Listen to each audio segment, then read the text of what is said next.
गहरी काली रात थी। साए साए हवा बह रही थी। मैं नंदू अपनी दुकान में बैठे आखिरी ग्राहक से बातें कर रहा था। उसके जाने के बाद मैं फिर यहाँ अकेला रह जाऊंगा। शमशान की इस मिट्टी में लोग गलती से भी आना नहीं चाहते, पर मुझे तो इसी मिट्टी की बदौलत जिंदगी मिलती है। और सिर्फ मुझे ही नहीं, मेरे पूरे परिवार को। इस शमशान के सन्नाटे के बीच मेरी एक दुकान है। यहाँ अपने परिजनों और दोस्तों को जलाने आए लोगों के लिए मैं सिगरेट, चाय, पेट भरने लायक भोजन और छुप छुप कर दारू की भी व्यवस्था करता हूँ। इस पूरे शमशान में एक मेरी ही इकलौती दुकान है। दिन में तो लोग आते जाते रहते हैं, पर रात में यहाँ सन्नाटा फैल जाता है। मैं भी पहले रात के वक्त घर चला जाता था, पर पिछले साल रात में आकर कोई मेरे दुकान से सारी चीजें चुरा कर ले भागा। तब से मैं दिन रात यहीं पड़ा रहता हूँ। मेरे 3 बेटे हैं, तीनों ही पहले दर्जे के आवारा और निकम्मे। मेरी एक बेटी भी है, सबसे छोटी है, पर सबसे होशियार भी है। वही मेरे लिए खाना ले आती है। आज शाम ही एक लाश यहाँ जलाई गई है। दूर से ही मैं जलती हुई चिता की लौ देख पा रहा था। हवाएं दिशा बदल बदल कर चल रही थीं, इसलिए आग भी हवा में फड़फड़ा रही थी। गांव वाले लोग मुझे काफी हिम्मती समझते हैं, पर सिर्फ मैं ही जानता हूं रात के वक्त शमशान कैसे अपना रूप बदल देता है। दूर वीरान पड़े मैदान की झाड़ियों के पीछे से सियारों की आवाज आती है। मेरे रोंगटे खड़े हो जाते हैं। उसी वक्त कुछ जंगली कुत्ते भौंकते हैं और मेरे दुकान के आगे बनी छावनी की तिरपाल हवा में उड़कर फड़फड़ाने लगती है। मैं डर कर दुकान के अंदर चला जाता हूँ और लकड़ी के बने दरवाजे को बड़ी सावधानी से बगैर आवाज किए बंद कर देता हूँ। दरवाजे के पास बैठकर मैं उसमें बने छोटे से छेद से बाहर की ओर देखता हूँ और मुझे दिखाई देता है जल रही लाश की आग जो हवा में लहरा रही होती है। और मेरे मन मस्तिष्क में तरह तरह के चित्र बनते हैं। उस उड़ती हुई आग में मैं सहम जाता हूँ। इच्छा होती है उसी वक्त गांव की तरफ दौड़ पड़ूं, पर बाहर फैली मनुष्यत मुझे भीतर तक डरा देती है। रह रहकर कुत्ते रुदन करते हैं। कभी कभी तो कोई जानवर आकर मेरे दरवाजे पर अपना शरीर रगड़ता है। अभी 2 दिन पहले की ही बात है। सुबह उठकर जब मैं दरवाजे से बाहर निकला तो मेरे पैरों के नीचे किसी का अध जला हाथ आ गया।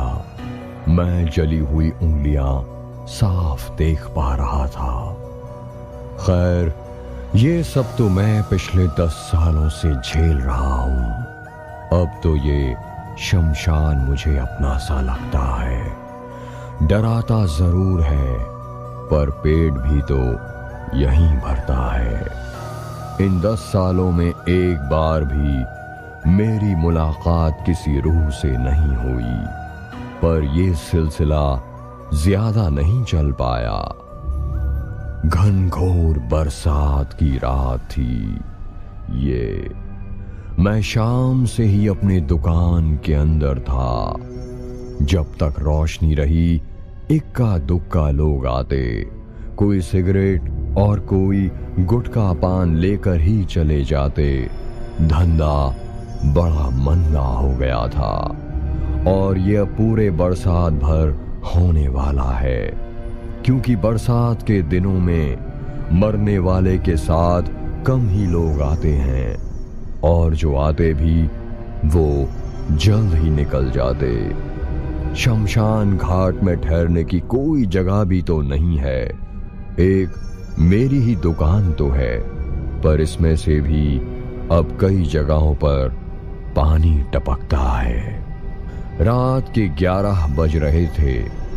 टीन की छत पर जब बरसात का पानी पड़ता तो अपने आप ही एक भयंकर आवाज उत्पन्न होती। इस आवाज में कोई सो तो नहीं सकता। मैं रेडियो पर जगदीश सिंह जी के गाने सुन रहा था। बारिश थोड़ी हल्की होती तो बाहर से झिंगुरों की आवाज तेज हो जाती और मेढकों ने तो मेरे दुकान के आसपास ही अड्डा जमाया हुआ था। सुबह हो या रात इनकी टर टर लगी ही रहती। मैं गानों में खोया हुआ था और बारिश के रुकने का इंतजार कर रहा था। उसी वक्त दरवाजे पर आहट हुई और मैं चौंक गया। इतनी रात में कौन ग्राहक हो सकता है? अभी 3 घंटे पहले ही तो आखिरी लाश जलाकर उसके घर वाले जा चुके थे। फिर अब कौन आ गया?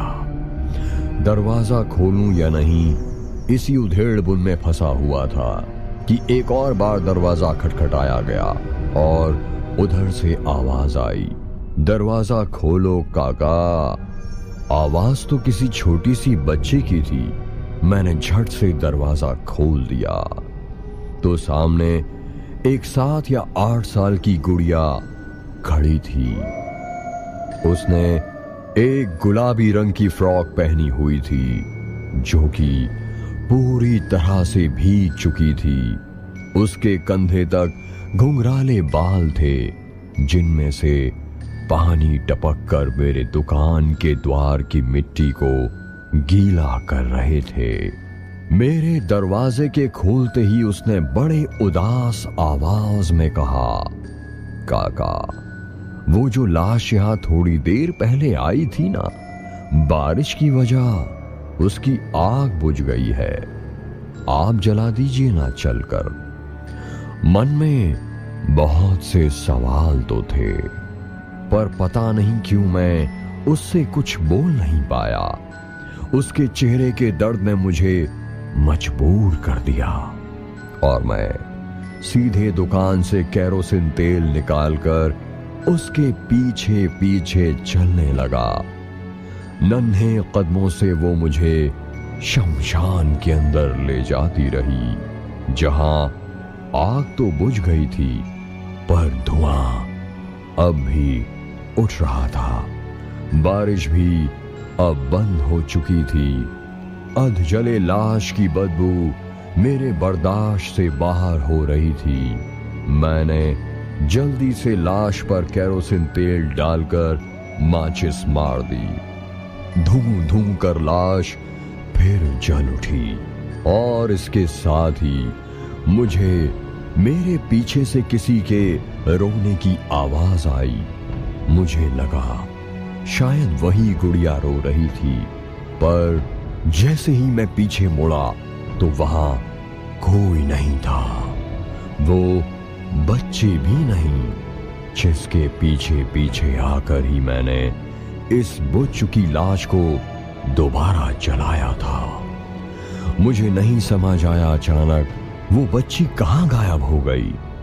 थोड़ी देर उसे इधर उधर ढूंढने के बाद मैं वापस अपनी दुकान में आ गया और सो गया। मन के भीतर कहीं से आवाज तो आ रही थी कि अभी अभी मैं जिस बच्ची के साथ था, क्या वो इंसान थी? मैं अंदर से डर रहा था और अपने आप से वादा कर रहा था कि अब चाहे जो भी हो, कभी रात में दरवाजा नहीं खोलूंगा। सुबह के ठीक 6 बजे होंगे। मैं हाथ मुंह धोकर दुकान में चाय बना रहा था। उसी वक्त 3 हट्टे कट्टे लोग मेरी दुकान पर आकर बैठ गए और मुझसे बोले कि कल रात जो लाश वो लोग लेकर आए थे जलाने, उसी की अस्थियां लेने आए हैं आज ये लोग। तभी मुझे याद आई वो बच्ची और मैंने उन लोगों से कहा, भैया कल रात यहाँ आप में से बच्ची को लेकर कौन आया था? बच्ची मेरे दुकान में आई थी रात में और आप लोगों की लाश जो तेज बारिश की वजह से बुझ चुकी थी तो मुझे दोबारा जला देने के लिए बोलने लगी। मैंने उसके साथ जाकर दोबारा लाश को आग लगा दी, पर उसी वक्त वो अचानक कहीं चली गई, पता नहीं कहां। मुझे लगा शायद जिसके साथ वो आई थी उसी के पास चली गई होगी। मेरे इतना कहने के बाद वो लोग मुंह फाड़े एक दूसरे को देखने लगे और फिर उनमें से किसी एक ने अपने जेब से मोबाइल निकाला और मेरी तरफ बढ़ाते हुए एक तस्वीर दिखाई। अरे हाँ, ये तो वही गुड़िया है, वही घुंघराले बाल, यही चेहरे की मासूमियत, वही कद, वही रंग। मेरे बच्ची को पहचान लेने के बाद वो लोग बहुत अचरज में पड़ गए और मुझसे बोले, नंदू जी आप ये क्या बोल रहे हैं? कल रात हम सब इसी बच्ची को तो जलाने आए थे, कल ही इसकी हत्या रहस्यमय तरीके से हुई है। पुलिस अभी छानबीन कर रही है। भगवान के लिए ऐसा झूठ मत बोलिए, हम तीनों में से एक उस बच्ची के पिता भी हैं। मुझे काटो तो खून नहीं, जिसका अनुमान लगाया वही हुआ। मैंने कांपते होठों से कहा, भैया मैं झूठ क्यों बोलूंगा, कल यहीं आई थी दुकान में। मेरी बातों को अनसुना कर वो लोग बच्ची के पिता के आंसू पोंछते हुए चले गए और मैं वहीं बैठकर कंधे में पड़े गमछे से अपने पसीने पोंछने लगा। फूल सी बच्ची की मौत, वो भी रहस्यमय तरीके से, ये बात सोचने पर मजबूर कर रही थी। मैंने अपने दोनों हाथ जोड़कर ईश्वर से प्रार्थना की, हे माँ दुर्गा, नन्ही सी बच्ची की आत्मा को शांति देना और उसके कातिलों को सजा भी। लेकिन मैं उस वक्त नहीं जानता था कि मेरी दूसरी प्रार्थना जो मैंने बच्ची के लिए की है वो मेरे ही हाथों से पूरी होगी। जैसे जैसे दिन बीता और फिर डरावनी रात हुई। कुत्ते जो आज शमशान घाट के अंदर ही बैठकर रो रहे थे, मैं पहले से ही डरा हुआ था। ऊपर से ये सारी आवाजें, झिंगुरों की, मेंढकों की और कुत्तों के रोने की, सब मिलकर मुझे और ज्यादा डरा रहे थे। सोने से पहले आज मैंने रेडियो पर गाने भी नहीं बजाए और लालटेन को भी जला ही रहने दिया। मैं जल्द ही सो जाना चाहता था, पर कमबख्त नींद आए तब ना। बारिश धीरे धीरे तेज हो रही थी।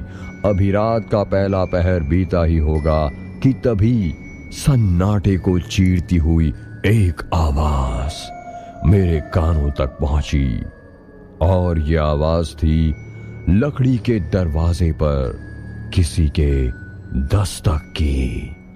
कोई बाहर से मुझे आवाज लगा रहा था, नंदू काका दरवाजा खोलिए।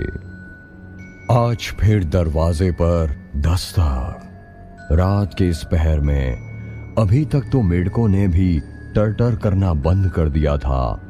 सन्नाटा इस कदर हावी हो चुका था कि मुझे मेरी सांसों की आवाज भी साफ साफ सुनाई दे रही थी और डरा रही थी अपनी ही धड़कन।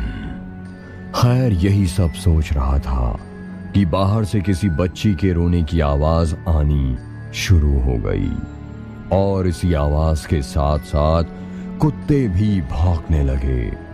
मैंने अपनी पूरी हिम्मत जुटाई और दरवाजा खोल दिया।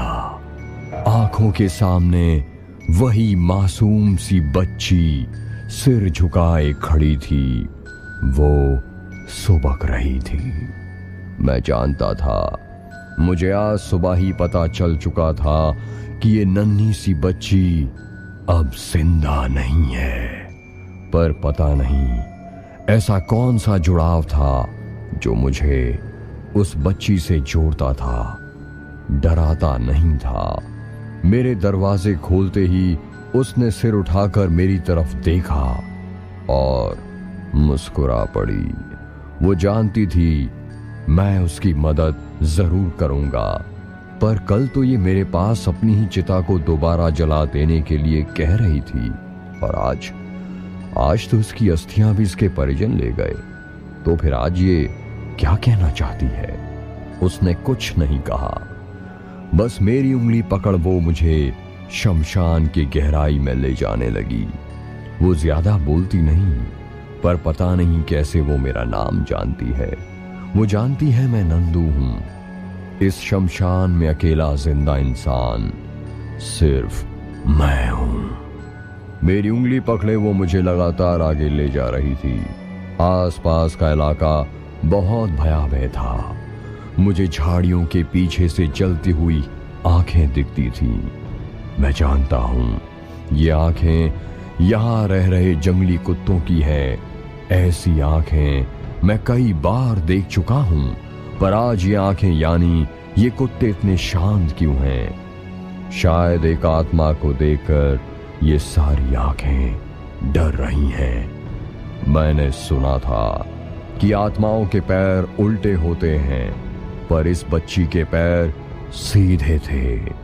मैं नहीं जानता क्यों, पर मैं खामोशी से उसके पीछे चल रहा था।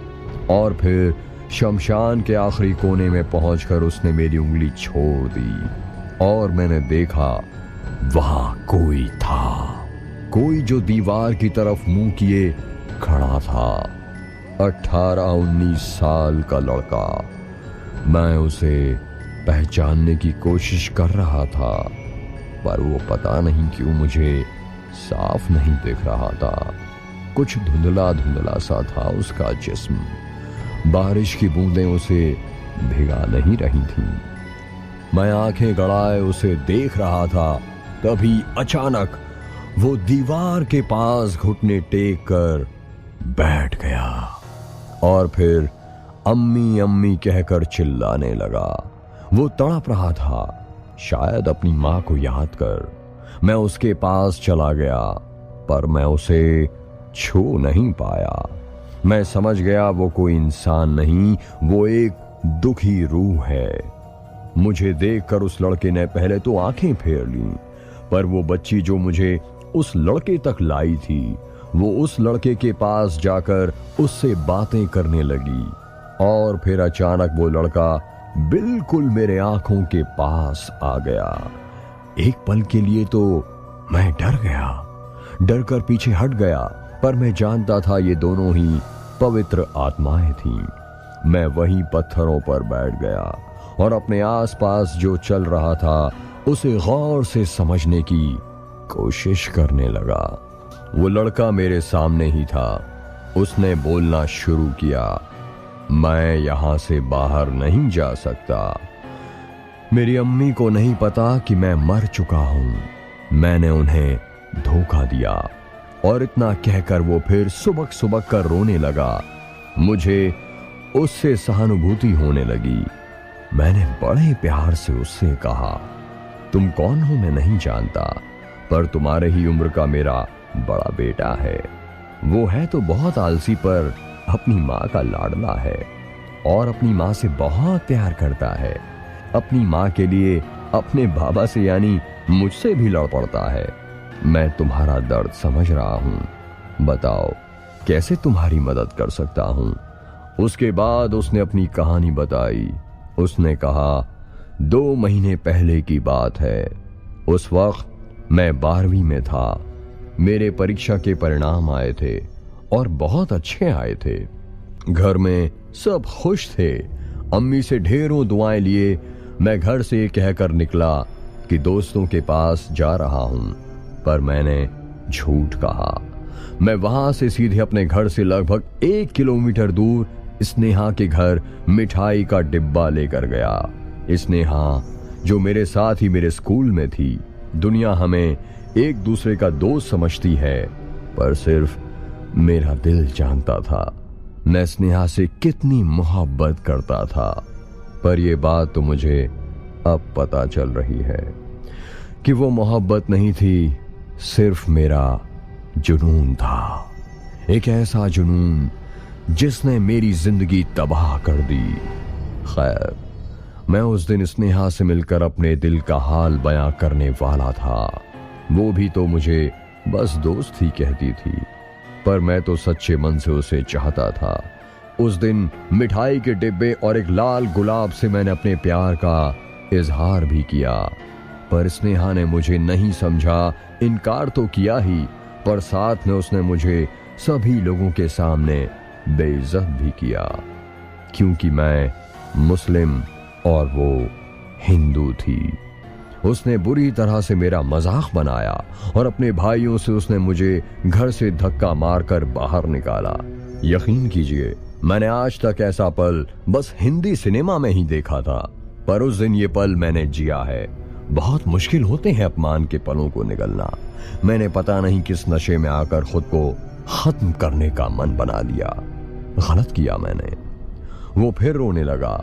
उसके चेहरे का दर्द अब मैं महसूस कर पा रहा था। मैं सोच रहा था, जिस शमशान से मैं इतना डरता हूं, ये तो अपने भीतर न जाने कितने दर्द समेटे हुए हैं। मेरी आंखों में आंसू आ गए। अचानक मुझे मेरे तीनों बेटों की याद आने लगी। जब उनके एग्जाम में कम नंबर आते हैं, मैं कितनी बुरी तरह उन पर भड़क उठता हूं। मैं कभी उनके भीतर झांक कर नहीं देखता। आज मुझे अपने तीनों बेटों की याद आ रही थी। मैं उन्हें गले लगाने के लिए अचानक ही तड़प उठा और फिर उस लड़के ने अपनी कहानी बतानी शुरू की। स्नेहा के घर से बाहर निकलकर मैं बुरी तरह टूट चुका था। मुझे लगा मैंने सब कुछ खो दिया है। जिस लड़की को मैं अपने सपने में बसाना चाहता था, उसने मुझे ठुकरा दिया बुरी तरह। मैं वहां से सीधे रैना झील की तरफ गया, जो कि हमारे शहर से लगभग 30 किलोमीटर की दूरी पर थी। मैं सुबह से शाम तक वहीं बैठा रहा और कैसे स्नेहा को पालूं, बस ये सोचता रहा। और बुरे तरीके से मैंने वहीं बैठे बैठे अल्कोहल का सेवन किया। और शायद इसलिए शाम ढलने के बाद जब मैं घर आने के लिए वहां से उठने लगा, तो अचानक मेरा सर बुरी तरह से घूमने लगा और पास की गीली मिट्टी में पैर के फिसलने की वजह से मैं झील में जा गिरा। अंधेरे की वजह से वहां कोई नहीं था जो मुझे झील में गिरते हुए देख भी पाता। बचना तो दूर की बात है, मैं तैरना तो जानता था क्योंकि झीलों के शहर से था, पर अल्कोहल का नशा मेरे ऊपर इस कदर हावी था कि मैं खुद को बचाने से असमर्थ था। मैं झील के तेज बहाव में बहता रहा और ना चाहते हुए भी मैं मर गया। सुबह जब लोगों ने मुझे देखा तो मैं आपके गांव की ठहरी और शांत नदी के किनारे पड़ा मिला। गांव के लोगों ने 2 दिन तक मेरी खोज की, पर वो जान नहीं पाए कि मैं इस गांव से लगभग 100 किलोमीटर की दूरी पर बसे शहर के एक मुस्लिम परिवार का लड़का हूं। उन्होंने आखिर में मुझे शमशान में ही जला दिया। गांव के मुखिया जी ने हिंदू रीति रिवाज से ही मेरी दाह संस्कार करा दिया, पर मैं तो जन्म से मुस्लिम धर्म से था। उसी के रिवाजों को मैंने अपनाया था। शायद इसलिए मेरी आत्मा को मुक्ति नहीं मिल पाई और मैं आज भी भटक रहा हूं। मैं इस शमशान से बाहर निकल पाऊं, मुझे इसकी भी इजाजत नहीं। पर सबसे दुखद ये है कि मेरी अम्मी आज भी नहीं मानती कि मैं मर चुका हूं। वो आज भी हर रोज अल्लाह के दरगाह में जाकर मेरी खैर मांगती हैं, कहती हैं मैं जहां भी हूं उनके पास लौट आऊं। मुझे उनकी आवाज सुनाई देती है, पर मेरे अल्लाह मुझसे खफा हैं क्योंकि मैंने अपनी अम्मी के साथ गलत किया है। इसलिए मैं उनको बता भी नहीं पा रहा कि अम्मी मैं मर चुका हूं, मेरा इंतजार मत करो। काश कोई फरिश्ता मेरी बात जाकर अम्मी को कह आए। इतना कहकर वो फूट फूट कर रोने लगा और मैं अपने माथे पे हाथ रख वहीं बैठकर पछताने लगा, क्योंकि इस लड़के को यहां जलाते वक्त मैं भी शामिल था। बहुत लाश के बाद भी जब इसके परिवार को हम ढूंढ नहीं पाए, तब इसकी लाश को जला दिया गया। क्योंकि इसके पास ऐसी कोई चीज भी नहीं थी जो ये साबित कर पाता कि ये मुस्लिम है। मैं मन ही मन बहुत पछता रहा था और तभी घुंघराले बालों वाली वो बच्ची मेरे पास आकर कहने लगी, नंदू काका इसकी मदद करो। मैंने उसकी बात सुनकर जब अपने सर को हाँ के इशारे में हिलाया तो उसके चेहरे पर एक निस्वार्थ मुस्कान फैल गई और मेरी उंगली पकड़कर वो मुझे दोबारा दुकान तक छोड़ गई। अब कल सुबह मुझे यात्रा पर निकलना था। कितनी अजीब बात है, कल तक मैं जिस शमशान से डरता था आज एक अजीब से बंधन में खुद को इस शमशान से जुड़ा हुआ महसूस कर पा रहा हूँ। इस शमशान के दर्द को मैं देख पा रहा हूँ और ये सिर्फ उस घुंघराले बालों वाली नन्ही सी बच्ची की वजह से हो रहा है। पता नहीं कौन है वो, क्या नाम है उसका, पता नहीं किसने उस मासूम को मार डाला। उसके परिजन बता रहे थे कि पुलिस उसके कातिलों की तलाश कर रही है। अब अगर उसने मुझे दोबारा आवाज लगाई तो मैं जरूर उससे उसके कातिल का नाम पूछ लूंगा और उसके परिवार को बताऊंगा। खैर आज की रात तो आराम और सुकून से गुजर गई। सुबह की पहली किरण मुझे याद दिलाने लगी कि आज मुझे कहाँ जाना है। मैंने दुकान को अच्छे से बंद किया पर उस वक्त शमशान का छोटा मोटा पंडित सुखू भी वहीं था। दुकान को बंद करते हुए उसने मुझे देखा तो पूछे बिना नहीं रह पाया, क्या बात है नंदू, तुम तो रात के वक्त भी घर नहीं जाते, फिर आज दिन में कहाँ जा रहे हो। अब मैं उस नशेड़ी को भला क्या समझाता। वैसे भी मेरी दुकान उसे तब ही याद आती है जब इसे फोकट में दारू की जरूरत होती है। आज भी उसे दारू की ही तलब लगी होगी, पर आज मैं जिंदगी में पहली बार किसी नेक काम से जा रहा हूँ। इस पोंगे पंडित के मुंह लगने की मेरी कोई इच्छा नहीं थी। मुझे याद है मैंने कई बार इसे मेरे साथ रात में दुकान पर रुकने को भी कहा, क्योंकि मैं रात में अकेले यहाँ रहने से डरता था, पर ये हाँ हाँ कर मुफ्त में दारू निकल कर भाग जाता था।